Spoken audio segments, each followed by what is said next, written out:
Por la señal de la Santa Cruz de nuestros enemigos, líbranos, Señor Dios nuestro. En el nombre del Padre, y del Hijo, y del Espíritu Santo. Amén.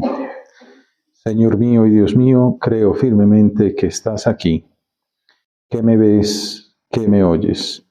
Te adoro con profunda reverencia. Te pido perdón de mis pecados y gracia para hacer con fruto este rato de oración. Madre mía Inmaculada, San José, mi Padre y Señor, Ángel de mi guarda, intercedan por mí.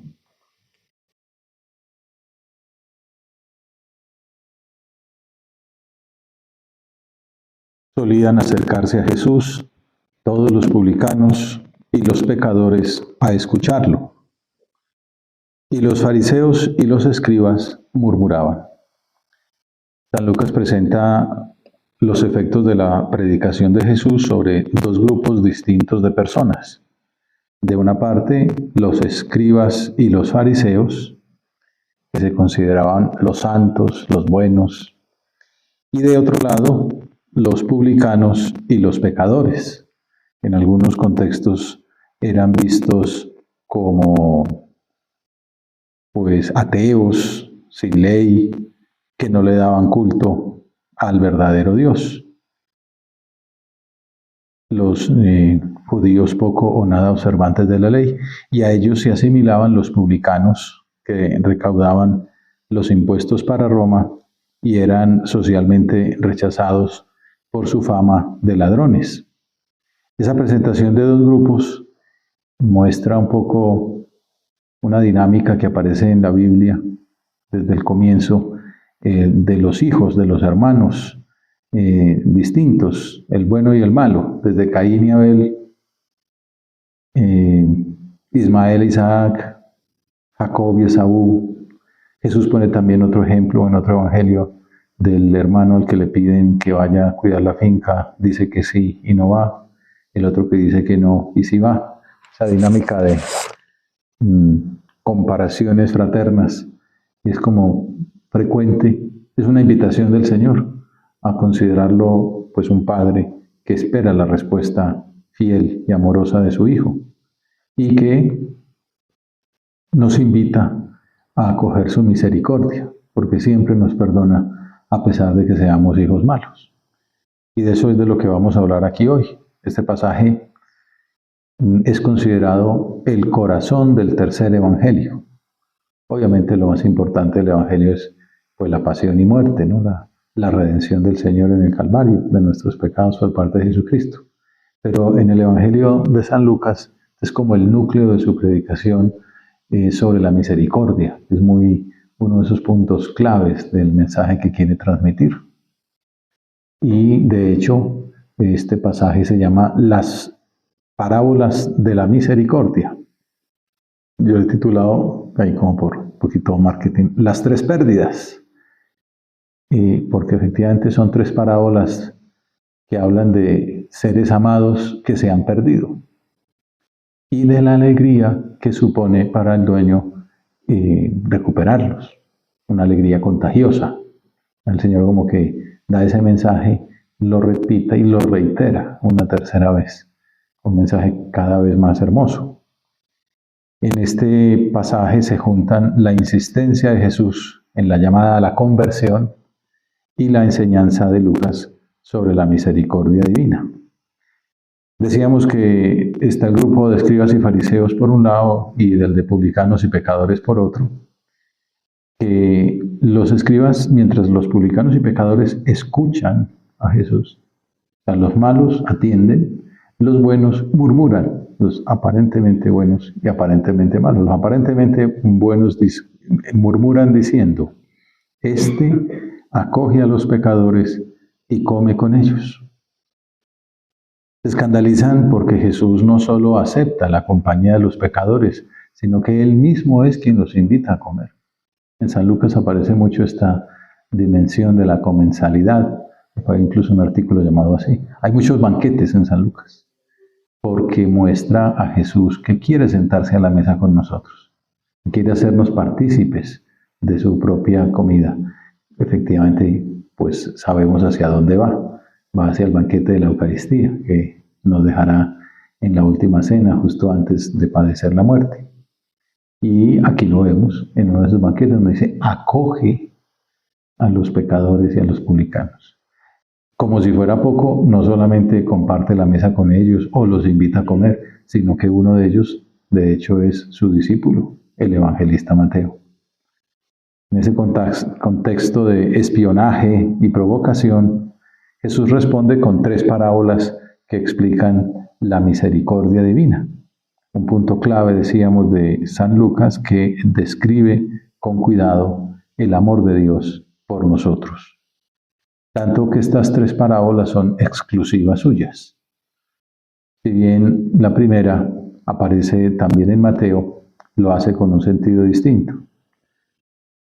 Jesús enseña que la misericordia de Dios se manifiesta en la alegría por recuperar los seres amados que se habían perdido. Una visión de conjunto de las 3 parábolas nos muestra a sendas personas que han perdido algo. Un pastor que perdió una oveja, una señora que perdió una moneda y un padre que perdió un hijo, incluso 2. Al final de cada relato se comparte el gozo por encontrar lo perdido, que muestra la alegría de Dios ante la conversión de sus hijos. Pero cada uno tiene sus peculiaridades. No se me distraigan que ahora vamos a entrar a fondo en cada una. La primera de ellas es el de una oveja que se le pierde a un pastor. Pensaba que para hacerla más fácilmente inteligible a los jóvenes de hoy, como ustedes que me escuchan, puede entender mejor la enseñanza si pensamos en general en una mascota. Podríamos llamar esta parábola la parábola de la mascota perdida. ¿Usted se imagina la tristeza que da que se pierda el gatico, o el perrito, o el pajarito, o la mascota que ustedes tengan? Tenemos aquí una dinámica y que cada una cuente. Pues dice el Señor, ¿quién de ustedes que tiene 100 ovejas y pierde una de ellas, no deja las 99 en el desierto y va tras la descarriada hasta que la encuentra? Sabemos que al Papa Francisco le gustaba decir que esta parábola hoy día hay que decir al revés, que hoy día las que están fuera del aprisco son las 99 y solamente hay una juiciosa. Pero bueno, la parábola original también es interesante ese corazón de ese buen pastor, es Jesús, ¿no? Que a cada una la cuida. Y no dice, pues bueno, el 1% tampoco pasa nada, ya recuperará, después nacerán otras. No, cada una merece un cuidado peculiar. Deja las 99 encerraditas y va y la busca. Y no solamente la busca, sino que cuando la encuentra, se la carga sobre los hombros. O sea, como que hace, si ya las quiere, si las llama cada una por su nombre y si ellas conocen su voz, y no solamente va y la busca, sino que la trae cargada, no la trae a palazos para que aprenda y para que escarmiente, sino que se la echa sobre el hombro, la cuida más todavía. Y ese gozo no se lo queda para él, sino que lo comparte. Cuando la encuentra, se la carga sobre los hombros muy contento. Y al llegar a casa, reúne a los amigos y a los vecinos y les dice, alégrense conmigo, encontré la oveja que se me había perdido. Pues sabemos que es una imagen del corazón de Dios. Y esos amigos, pues son las personas divinas. El Padre llama al Hijo y al Espíritu Santo y les dice, alégrense conmigo, que esta oveja descarriada se convirtió y apareció. Y encontré la oveja que se me había perdido. De hecho, San Gregorio Magno dice, puso la oveja sobre sus hombros Jesús, el buen pastor, porque al asumir la naturaleza humana, él mismo cargó con nuestros pecados. Sí, una persona desaprensiva podría pensar que la actuación del pastor es imprudente. Parece mejor cuidar las 99 y abandonar la que se descarrió. Pero la lógica de Jesús es diferente. Para ti, Señor, cada alma cuenta. Cada hijo te ha costado tu sangre. Dios, dice algún exégeta, es mal matemático. No sabe de estadísticas, ni de riesgos, ni de mayorías. Cada uno de nosotros somos únicos, aunque seamos ovejas perdidas, y nos busca hasta encontrarnos, y nos carga sobre sus hombros como cargó con la cruz. Por nosotros, por cada uno, deja su rebaño y su dehesa, y llega al extremo de dar la vida en el Calvario. Cuando respondemos a su amor con nuestra conversión, comparte con los amigos del cielo la alegría del encuentro. Les digo que así también habrá más alegría en el cielo por un solo pecador que se convierta, que por 99 justos que no necesitan conversión. En primer lugar, una llamada a nosotros mismos, a nuestra propia conversión. Cuando meditamos la misericordia divina, hemos de pensar en primer lugar en la necesidad que cada uno de nosotros tiene de ese perdón, de ser, San José María le gustaba decir que le gustaba hacer de hijo pródigo varias veces al día, volver a la casa del Padre, hacer actos de contrición. También lo recomendaba como una práctica de piedad muy buena, incluso para la salud, ¿no? Pues, porque efectivamente baja la ansiedad, el ansiolítico del acto de contrición, decir, Señor, perdóname. Quita los nervios, porque es saber que Dios es mi Padre y que me ama. Yo se lo oí decir a don José Luis Pastor, sacerdote muy bueno, muy santo, que vivió muchos años al lado de San José María, y nos contaba pues que le tomaba la presión, ¿no? Siendo sacerdote, San José María le patrocinaba que estuviera actualizado como médico, que fuera a congresos y todo, para que estuviera ahí al tanto de la salud de los de la casa.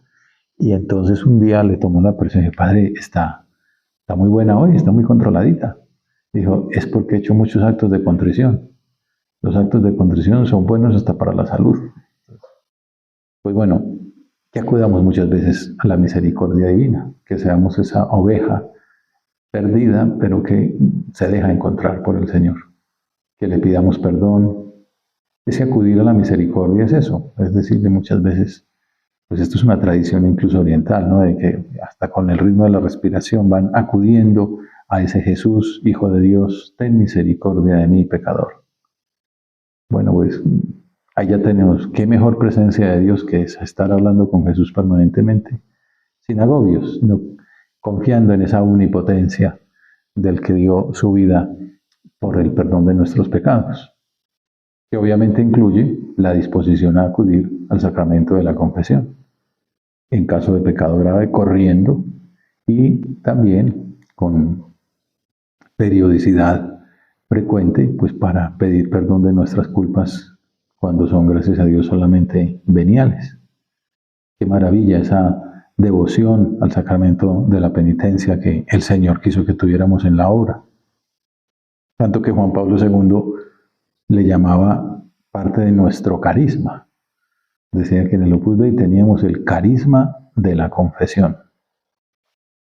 Meditando pues y estudiando este tema para preparar esta meditación, encontré una homilía de don Álvaro del Portillo a sacerdotes y les decía de esto de el buen pastor que carga la oveja sobre sus hombros y muy contento al llegar a casa reúne a los amigos y vecinos para alegrarse con ellos porque encontró la oveja que se le había perdido y decía pues que hemos de estar muy dispuestos a confesar. Y lo aplicaba a una de esas fórmulas que tenemos en la obra como parte de nuestro carisma, que es lo que San José María llamaba las pasiones dominantes. Dar doctrina, amar la unidad de la obra, dirigir almas, ¿no? Acompañar almas en su camino espiritual, se diría más hoy. Y decía, llevarlas al sacramento de la confesión. Contaba en estos días, meditando sobre el apostolado de la confesión, que una vez Juan Pablo II hablaba con un numerario, con Joaquín Navarro Valls, que era su portavoz, entonces se encontraba con frecuencia con él, y le pidió consejos sobre un evento que iban a hacer, sobre los jóvenes, qué decirles, cómo actuar, qué puntos acentuar, el que sabía tanto de antropología, que se movía en el ambiente universitario. Y Joaquín Navarro Valls en un momento dijo, y sería muy importante facilitar que haya confesiones. Eso estaba muy en la misma órbita del Papa polaco, que también en broma le dijo, ahí ya está hablando usted como fiel del Opus Dei.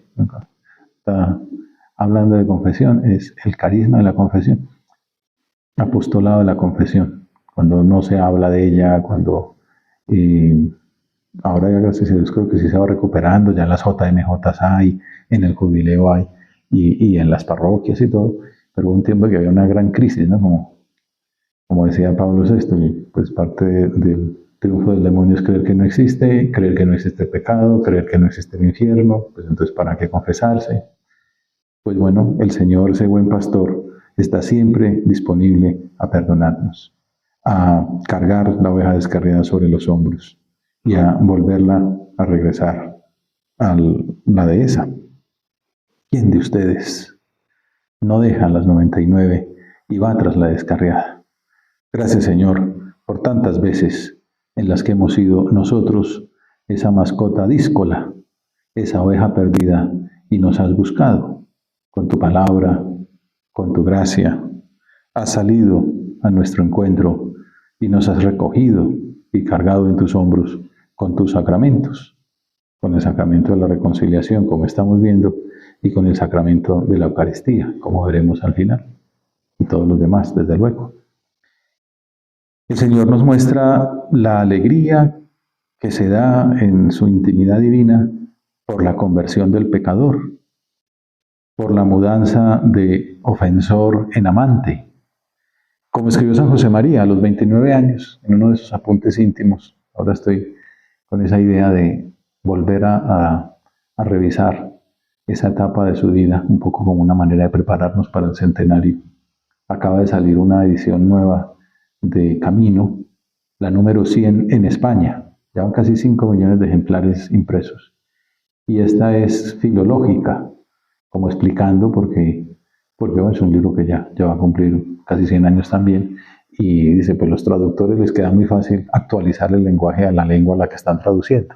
En castellano no, porque sería, pues, atentar contra el original. Entonces ya te toca hacer una edición apuntada, ¿no? ¿Qué significa correveidile? ¿Qué significa las navas y los lepantos? ¿No? Pues la gente, los jóvenes ya no saben qué es eso.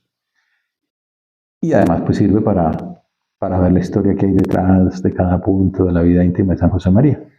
Bueno, pues en uno de esos apuntes, 29 de octubre del 31, 29 años de edad, el Opus Dei recién fundado, considera ese joven sacerdote la misericordia divina en su propia vida. ¿Qué te he hecho, Jesús, para que así me quieras? Lo podemos decir nosotros en nuestra oración. La oración es un momento de intimidad, de amor, y valorar cuánto nos quiere, dar las gracias, pedir perdón. ¿Qué te he hecho, Jesús, para que así me quieras? Para haberme cargado en tus hombros tantas veces, ante tantos pecados. ¿Qué te he hecho, Jesús, para que así me quieras? Ofenderte y amarte. Amarte. A esto va a reducirse mi vida. Que no mira la vida de San José María y gracias a Dios, pues de ahí para adelante, obviamente, una lucha por ser fiel, por ser santo, y es lo que la Iglesia ha reconocido, la santidad de vida. Pues nosotros también queremos, Señor, con la intercesión de nuestro fundador, decirte estas mismas palabras, esta misma promesa, este mismo propósito, y pedirte la gracia para que también en nuestro caso sea realidad. Amarte, a esto va a reducirse mi vida. Una vida toda de amor. La conversión del pecador pasa, decíamos, por la contrición, por pedir perdón, muchas veces al día, en la Eucaristía, antes de comulgar. No soy digno de que entres en mi casa. No mires nuestros pecados, sino las redes de la Iglesia. Y luego, como decíamos también, en el sacramento de la penitencia. Esa es la primera parábola, la mascota perdida, la oveja descarriada. La segunda parábola de bienes perdidos es similar. Se llama la parábola de la moneda.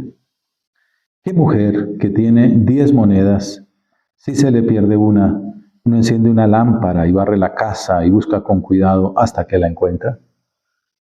Hace unas décadas, uno de esos arqueólogos que está ahí en Tierra Santa hurgando el subsuelo, buscando pues evidencias de esa riqueza que tiene aquella tierra por la que hay que rezar mucho por su paz. Se encontró una moneda de la época de Jesús. Y entonces decía en broma que había encontrado la moneda que se le había perdido a la señora de la parábola. Cuando la encuentra, reúne a las amigas y a las vecinas y les dice: alégrense conmigo, encontré la moneda que se me había perdido. Y concluye Jesús: les digo que la misma alegría tendrán los ángeles de Dios por un solo pecador que se convierta. Entonces habla de la alegría del cielo, ahora habla de los ángeles de Dios, que es otra manera de decir la alegría que hay en el cielo con la conversión de un solo pecador. Por eso al Papa Francisco le gustaba tanto hablar de la misericordia divina, era como el leitmotiv de su pontificado desde el primer momento. Y decía ese lema que marcó también la conversión de muchas almas: Dios no se cansa de perdonarnos. Somos nosotros los que nos cansamos de pedir perdón. Me contaba algún sacerdote de Roma que pues, estaba muy al tanto de lo que iba pasando en esos inicios de pontificado. Decía, cantidades de personas que volvían a la confesión después de décadas. También facilitó cosas como a los sacerdotes, pues, por ejemplo, la absolución del pecado del aborto, era la misericordia, ser muy misericordiosos, facilitarlo, y ponía ejemplos de sacerdotes que perdonaban mucho, de alguno que él conocía que tenía hasta escrúpulos de si era que no sería demasiado laxo, y que lo resolvió yendo al oratorio y dice: la culpa es tuya, Señor, que me has perdonado a mí tanto. Ese es el famoso cura que el mismo Bergoglio le robó, ya muerto, le quitó la cruz del rosario, se quedó con ese crucifijo, una especie de reliquia, ¿no? Bueno, por esto, como la importancia de ser muy misericordiosos. ¿Cómo es misericordioso Jesús? Obviamente hay que decir la verdad, y lo que es pecado, no es decir que es mentira, es pecado, pero Dios lo perdona. En la primera parábola se había perdido una oveja de 100, aquí se pierde una moneda de 10. Ya no es el 1%, sino el 10%. Pero con la reiteración de los ejemplos, Jesús enseña el gozo que se experimenta en el cielo, entre los ángeles, con los amigos, con los vecinos, ante la conversión de los pecadores, ante el encuentro del Padre amoroso con cada hijo que se había perdido. Y de esa manera se pasa al plato fuerte de la predicación, a la tercera parábola, que es uno de los textos más hermosos de todo el Evangelio, incluso de toda la cultura humana, la parábola del hijo pródigo. Un hombre tenía 2 hijos. El menor de ellos dijo a su padre: Padre, dame la parte que me toca de la fortuna. El padre les repartió los bienes. No muchos días después, el hijo menor, juntando todo lo suyo, se marchó a un país lejano y allí derrochó su fortuna viviendo perdidamente. Con una gran capacidad de síntesis, el Señor muestra pues todo un drama, el drama del hijo malo, del hijo que se opone a su padre. Complejo de Edipo, pues aquí ya he explicado, el que quiere que su padre se muera. Dame la herencia. Pues muchos exegetas explican, pues lo que habría que hacer era pegarle y echarlo de la casa, ¿no? Y yo quiero que usted se muera y que me deje la plata allá, ¿no? Este hombre es tan bueno, lo quiere tanto, sabe que es para su bien, que efectivamente parte, vende lo que sea y le entrega una millonada al niño, pues para, como entre comillas, reconocerle su derecho, para permitirle ejercer su libertad, para que aprenda a fuerza de golpes, y de golpes para el niño y de golpes para él. El padre les repartió los bienes, y no muchos días después, el hijo menor, juntando todo lo suyo, se marchó a un país lejano. Ya con eso está dicho mucho. Lejos del padre, lejos de su identidad, lejos de su familia, lejos de sí mismo. De hecho, lo que viene después dice, derrochó su fortuna, en la traducción latina es dilapidavit substantia, ¿no? Dilapidó su propia naturaleza. Derrochó lo que era, lo más grande que tenía, que era la imagen de hijo. Cortó con sus raíces, se alejó de Dios, porque sabemos que ese padre es Dios en última instancia, y derrochó su fortuna. viviendo perdidamente. Se perdió como la moneda, se perdió como la oveja, se descarrió. Es un drama, el drama del hombre. Ese hijo somos nosotros. Pues bueno, esta parábola, decíamos, ha sido muy estudiada y las discusiones comienzan desde cuál sería el nombre más adecuado. Benedicto XVI la llama, en su libro sobre Jesús de Nazaret, la parábola de los dos hermanos y del Padre Bueno. Inspirado pues un poco en diálogo con los exégetas contemporáneos que se fijan en que la parábola tiene en realidad tres protagonistas. Que no se trata solo del hijo pródigo, como siempre se ha considerado, sino también del Padre Bueno. Muchos quieren que se llame así, la parábola del Padre Misericordioso. Joaquín Jeremías habla mucho de esto, la parábola del Padre Bueno. Pierre Grelot habla de la parábola de los dos hermanos, con toda esta dinámica que les conté al principio. Y por eso Benedicto como que junta las dos escuelas y dice, pues la parábola de los dos hermanos, el hijo pródigo y el que se quedó en casa, y del Padre Bueno. Y entonces es la manera de ver esos dos grupos que veíamos al comienzo, esos dos hermanos, el hermano publicano y pecador con el hermano fariseo y escriba. Debido a que Jesús estaba llamando a los hijos pródigos y los hijos, entre comillas, buenos, se escandalizaban por eso, murmuraban al Señor. El Papa alemán concluye su obertura diciendo que también aquí el texto se convierte en una llamada a dar un nuevo sí al Dios que nos llama. Yo pensaba que era como abierto, ¿no? El Dios que nos llama a la conversión y el Dios que nos llama a la fraternidad, a la misericordia. Y esta parábola concluye con la misma idea de las dos primeras. La respuesta del Padre es la explicación de toda la escena. Hijo, tú estás siempre conmigo, le dice al hermano mayor, y todo lo mío es tuyo. Pero era preciso celebrar un banquete y alegrarse, porque este hermano tuyo estaba muerto y ha revivido, estaba perdido y lo hemos encontrado. Dios se alegra con la conversión del pecador, casi que más que con la fidelidad del que estaba ahí. Y nos llama al que ha estado fiel ahí a hacerlo con libertad.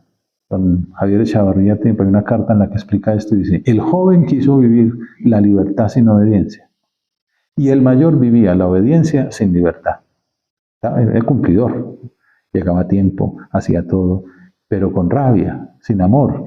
Y después se le saca en cara pues, al Señor, yo 20 años aquí cumpliendo. No se trataba de cumplir, se trataba de amar. Hubieras amado más a tu hermano, hubieras amado más a mí. Y llega tarde y no pasa nada, que te pierdas un rato, pero con libertad, con gozo.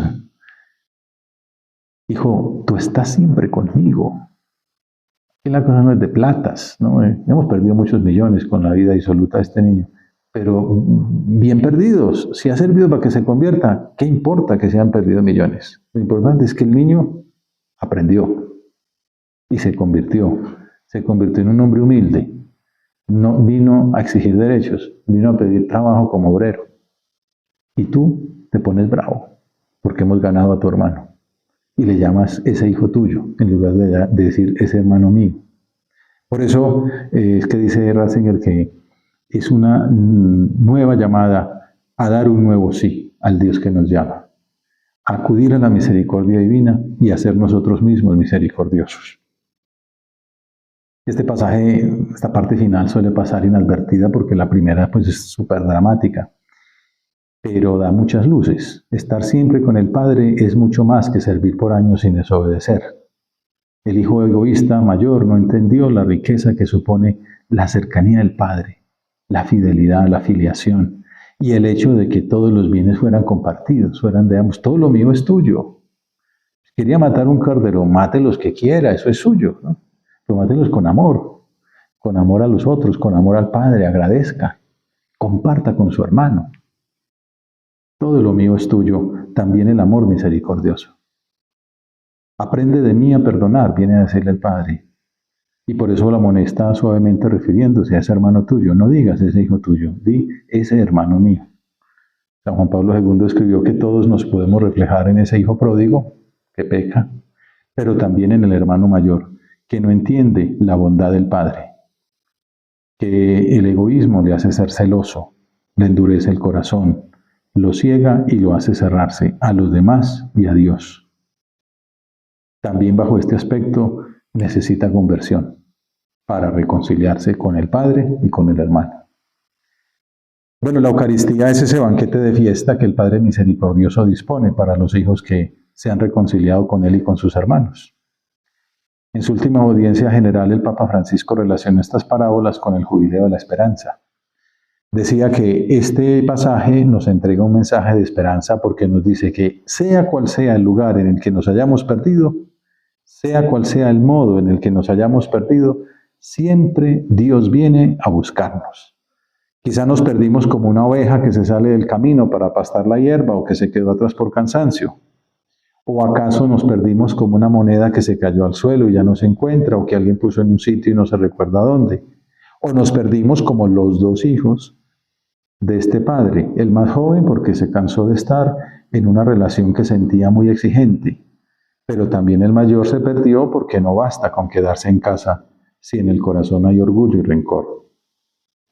Pidamos a la Virgen Santísima la gracia de que con nuestro corazón purificado, reconciliado, seamos apóstoles de la misericordia de Dios, que animemos a nuestros seres queridos, parientes, amigos, compañeros a experimentar el abrazo paternal del Señor en el sacramento de la reconciliación. De esa manera podremos todos regresar al banquete eucarístico, que es el sacramento en el que se refuerza la unidad con Dios y la caridad con nuestros hermanos. Te doy gracias, Dios mío, por los buenos propósitos, afectos e inspiraciones que me has comunicado en esta meditación. Te pido ayuda para ponerlos por obra. Madre mía Inmaculada, San José, mi Padre y Señor, Ángel de mi guarda, intercedan por mí.